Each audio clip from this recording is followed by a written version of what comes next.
All right, as we were busy in Kenya burying the late President Daniel Toroitich arap Moi, the world was actually in a scare, and the COVID-19, previously known as coronavirus, was something that indeed is still shaking the world, shook the world at the same time, and we want to bring this out to the public. And of course, in studio, I'm joined by Gu Shujaa, who's a senior correspondent from CGTN Africa.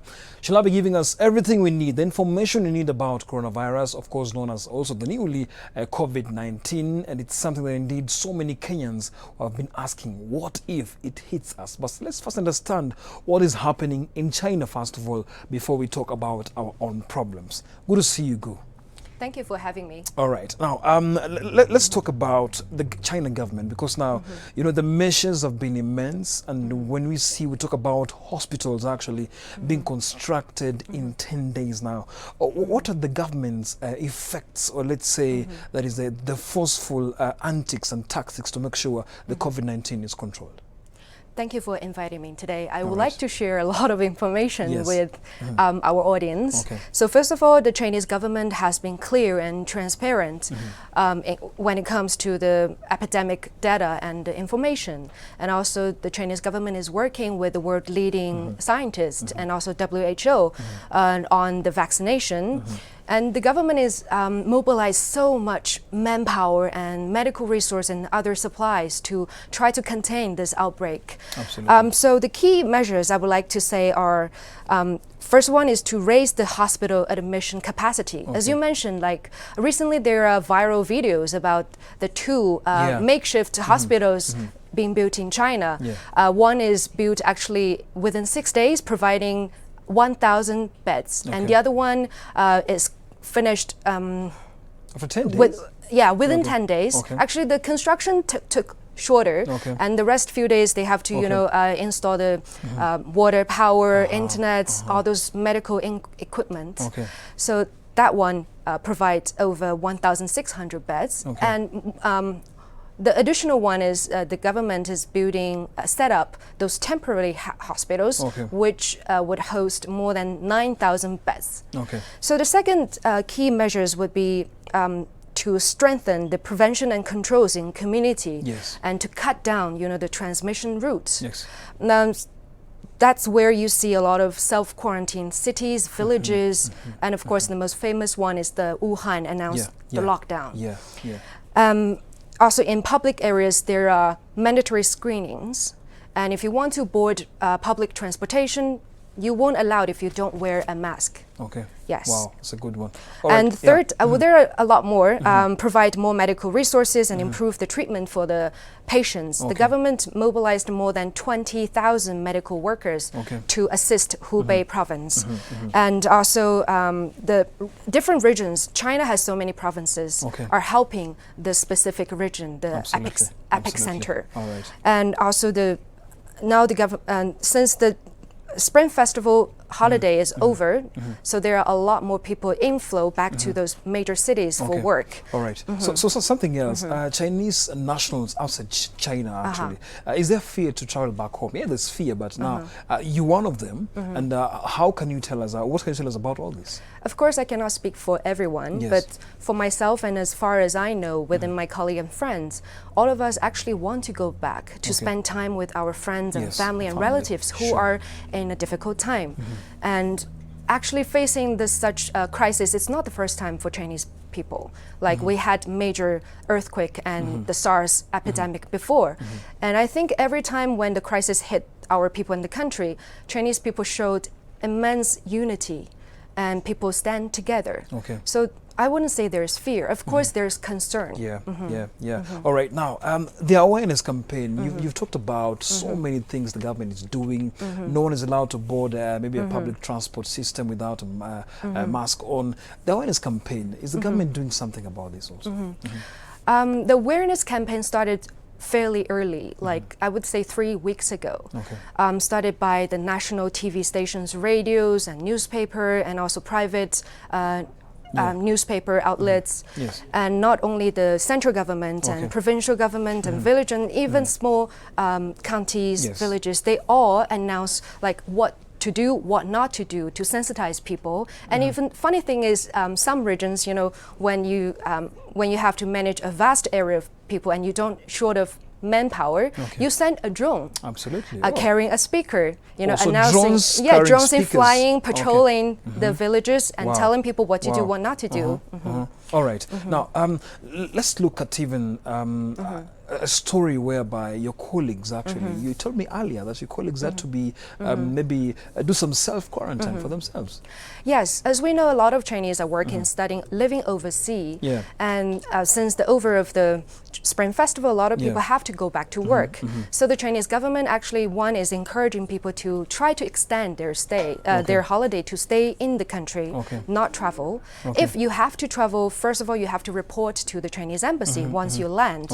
And also you have to do self-quarantine for at least 2 weeks. So my colleague, she actually didn't go back to China, but she has a relative coming to visit her in Kenya. So both her and her friend, her relative, self-quarantined themselves for more than 2 weeks. Here in Nairobi? Yes, in Nairobi. All right. Yes. So, and they're fine. They're fine. Yes. That's the biggest question. But now, look at the economy. Because now, when everything is a standstill, the economy suffers. What can you tell us about this? It's true that currently the economy is under pressure because of the suspended factory production and also, you know, a lot reduced customer spending. Yes. But you have to know China is the second biggest economy in the world. Yes, yes. This economy is very enduring and resilient. So even though this impact, I would say it is an impact, but it's short-lived impact, and it won't shake the fundamental of the Chinese economy. And the government now is invest 1.7 trillion Chinese yuan into the market to stabilize the financial market.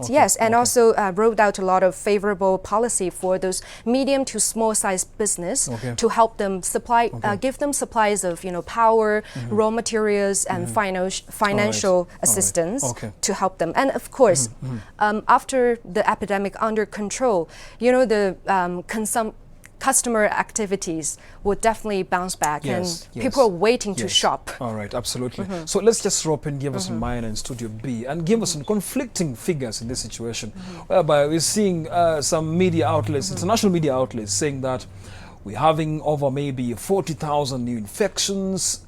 New media house maybe somewhere says we're having 30,000. Conflicting information. Before Gu comes back to us about the actual information, what's happening out there? Give us some. Thanks, Nick. Of course, there are conflicting information according to statistics coming from China and WHO. I have some statistics from worldometers.info, and this kind of information was last updated yesterday night at around 12 midnight. And of course, the figures are around nearly 60,000. We have some countries, according to the order, with starting with the most affected to the least affected. Of course, China is of course, the most affected. It's leading with 59,995. This closely followed by Japan, of course, because of proximity, affected by 251 cases. And then Singapore with 58, and of course Hong Kong 53 cases so far. Hong Kong is coming thereby with 53. Then Thailand 33. Something interesting, Nick. We don't have any African countries in this, at least 28 countries across the world have been affected, but there is no even one country in this list. I don't know whether it's lack of information from authorities or it's because we don't have any cases at all. All right, Gerson, thank you for that. But back to you, Gu. Conflicting information. Maybe do you have the right figures? Because as Africa, Gerson has mentioned, Africa hasn't been affected in any way. And you see, when you talk about Kenya, it's strategically placed to be affected in so many things. KQ cancelled their flights. Southern Airlines, China, that is, they've reduced the intervals, but still, what do you think about the figures? Fake news out there. Also, yesterday morning, we had news that some people in China are actually being taken to gas chambers because they're infected. Okay. This gas chamber news is hilarious and ridiculous. And I would feel sad if people actually believing it. Conflicting figures are something common, you know, when something unexpected happens, for example, disasters, natural disasters. And also, to a country who, like China, it doesn't English is not our mother language. So maybe in terms of communication, there might be some misunderstanding or miscommunication in terms of the information gathering. And yeah, of course, it will help if you can look for different resources of the news. If you can look for Chinese information and English ones, you will get the right figures. And for the fake news, I would like to say, I'm not happy. I would call out those fake news producers. What do you want? If you want to create panic, you're worse than a virus. All right. So finally, before I let you go, is there hope maybe in how long, because even the virus situation is saying after 18 months is when we're going to get a vaccination for this? Yeah. And that's what the WHO and the leading scientists are working on. And we're optimistic. And China is working on it, and the government is, as you said, taking immense measure to contain. And as a lot of world leaders commented on Chinese government measures, that it's unprecedented. Yes, unprecedented. And the whole the world's attention, the world's eyes are on us.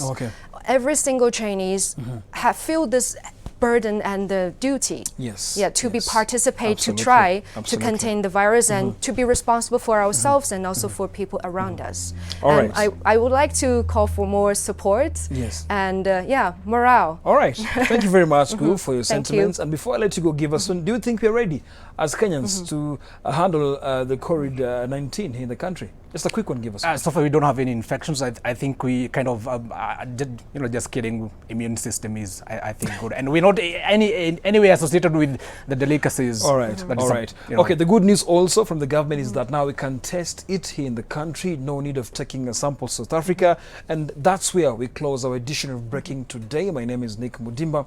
Our sign language interpreter has been Mr. Rusia Washira. Have yourself a good night. In case of any infection, we will let you know. But as it is, Kenya is safe, and Gu will actually come back here to give us more details. Have yourself a good night.